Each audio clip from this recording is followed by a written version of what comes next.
பிரியமானவர்களே, இயேசுவின் நாமத்தில் உங்களுக்கு என் அன்பின் வாழ்த்துக்கள். எப்படி இருக்கீங்க? நல்லா இருக்கிறீங்களா? ஆண்டவர் உங்களோட பேசிக்கிட்டே இருக்கும்போது நீங்கள் நல்லா தானே இருக்கணும். ஒன்றும் சோர்ந்து போகாதுங்க. இயேசுவை உறுதியாக பற்றி கொள்ளுங்க. அவர் அற்புதம் செய்து உங்களை ஆச்சரியமாக நடத்துவார். இன்னைக்கு எதை குறித்து பயப்படுறீங்களோ அதில் ஒரு புதிய காரியம் உங்களுக்கு நடக்க போகிறது. சரியா? இந்த பட்டணத்தை பார்த்தீங்களா? எருசலேம் பட்டணத்தினுடைய இன்னொரு பகுதி. ஒரு சமயத்தில் இந்த பட்டணம் இடிக்கப்பட்டு ஒன்றுமே இல்லாமல் தரைமட்டமாகி போனது. கிபி 70 ரோமருடைய படைகள் வந்து சூழ்ந்து எல்லாத்தையும் இழந்துட்டு, ஆனால் இப்போ மறுபடியும் புதிதாக்கப்பட்டு இவ்வளோ கம்பீரமாக பட்டணம் எழுமி நிற்க பார்த்தீங்களா? அப்போ முந்தின அந்த அழிவை மாற்றி ஒரு புதிதாக்குதலை ஆண்டவர் உண்டாக்குகிறவர். வெளிப்படுத்தின விசேஷம் 21 அதிகாரம் 5ஆம் வசனத்தில் ஆண்டவர் உங்களுக்கு சொல்லுகிறார், இதோ நான் சகலத்தையும் புதிதாக்குகிறேன். உங்களுக்கு தான் சொல்றார், என் மகனே மகளே, நான் சகலத்தையும் புதிதாக்குகிறேன். எல்லாம் போச்சு, குடும்பமே இடிஞ்சு போச்சு, வாழ்க்கையே இடிஞ்சு போச்சு, பிஸ்னஸே முடிஞ்சு போச்சு, கூலியுமே முடிஞ்சு போச்சு, அவ்வளவுதான், இனி எழும முடியாது அப்படின்னு நினைக்கிறீங்களா? இந்த பட்டணம் ஒரு சமயம் அப்படிதான் இருந்துச்சு. இடிந்து நொறுங்கி எல்லாத்தையும் இழந்து பட்டணத்துல ஜனங்களை இருக்க முடியாம போயிட்டாங்க.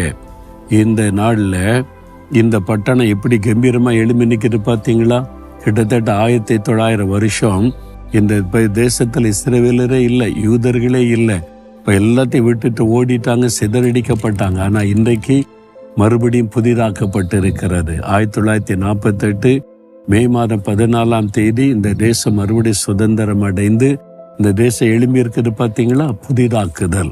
இதுவே ஒரு பெரிய சாட்சி. உங்க வாழ்க்கையில கூட இனி அவ்வளவுதான், ஒண்ணுமே முடியாதுன்னு நினைக்கிறீங்களா? ஆண்டவர் புதிதாக்குவார். சகலத்தையும் புதிதாக்குவேன்னு சொல்றாரு. எதை குறித்து கலங்குறீங்களோ அது புதிதாய் மாறும்.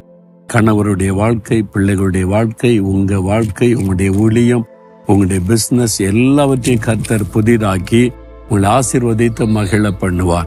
நம்முடைய வாழ்க்கையில இந்த புதிதாக்குதலை கொடுப்பதற்கு தான் சிலுவையில் அவர் தன்னையே பலியாய் கொடுத்தார். அங்கதான் இருக்கிறது இந்த கொல்கதா மலை. இந்த பகுதியில தான் இருக்கிறது இயேசு சிலுவையில மரித்த கொல்கதா மலை. அங்கதான் அவர் ரத்த சிந்தி மறித்து பலி செலுத்தி நம்முடைய வாழ்க்கையை புதிதாக அர்ப்பணித்து கொண்டார். அங்கதான் இயேசு உயிர்த்தெழுந்த இடமும் இருக்கிறது. புதிதாக்குதல். மறித்த இயேசு புதிய ஒரு சரீரத்தோடு உயிர்த்தெழுந்தார்ல, உங்க வாழ்க்கையில புதிதாக்குதல் நடக்கும். இன்றைக்கு விசுவாசிங்க. விசுவாசத்தோட இருதயத்துல கை வச்சு என் வாழ்க்கையில ஒரு புதிதாக்குதலை கட்டளை இடுங்க ஆண்டவரேன்னு கேளுங்க. ஆண்டவரே, இந்த மகன் இந்த மகள் பாரத்தோட கண்ணீரோட செபிக்கிறாங்கப்பா, நிறைய பாதிப்புகள், நான் சகலத்தை புதிதாக்குவேன்னு சொன்னீங்களே, இன்றைக்கே இப்பொழுதே ஒரு புதிதாக்குதல் அவருடைய வாழ்க்கையில உண்டாகட்டும். புதிய ஆரம்பத்தை காணட்டும், புதிய ஆசீர்வாதத்தை காணட்டும். அவருடைய துக்கம் சந்தோஷமாய் மாறட்டும். இயேசுவின் நாமத்தில் ஜெபிக்கிறோம் பிதாவே. ஆமேன், ஆமேன்.